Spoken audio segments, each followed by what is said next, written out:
تو ہمیں توحید فی العبادت سمجھنی ہے، اور بڑا اہم موضوع ہے عبادت۔ عبادت میں توحید کے معنی کیا ہے، اور اسی سے بات واضح ہو جائے گی کہ شرک فی الاطاعت فی عبادت کیا ہے۔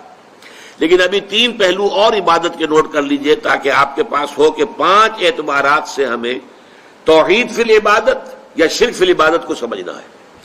پہلی بات یہ کہ توحید فی الاطاعت ورسس شرک فی الاطاعت، ایک طرف توحید فی الاطاعت کیا ہے، اس کے تقاضے کیا ہیں، اور برعکس اس کے شرک فی الاطاعت کیا ہے۔ توحید فی المحبت، اس کا تقاضا کیا ہے، شرک فی المحبت، اس کا تقاضا کیا ہے، اس کا مفہوم کیا ہے۔ اس کے علاوہ کچھ مراسم عبودیت ہوتے ہیں، اللہ کے سامنے اپنی عاجزی کا اظہار، ہاتھ باندھ کر کھڑا ہو جانا، رکوع کرنا، سجدہ کرنا، جیسے سجدہ کیا جاتا ہے درختوں کو، بتوں کو، یہ سب کیا ہے؟ یہ اپنے اظہار عز و تذلل جو ہے وہ اس ہستی کے سامنے کہ جس کو وہ معبود سمجھ رہے ہیں، تو یہ گویا کہ مراسم عبودیت کہلائیں گے۔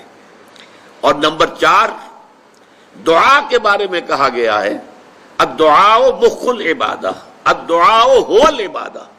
اب اس میں ہمیں دیکھنا ہوگا کہ توحید فی الدعاء سے مراد کیا ہے اور شرک فی الدعاء کیا ہے۔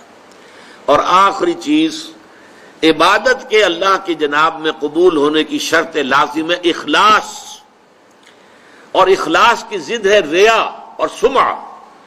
کوئی کام کرنا عبادت کا، نیکی کا، لوگوں کو دکھانے کے لیے، اپنے تقوی کی دھونس جمانے کے لیے، تو یہ گویا کہ شرک کی پھر وہ بدترین صورت ہو جائے گی جس میں اخلاص کی نفی ہو جاتی ہے۔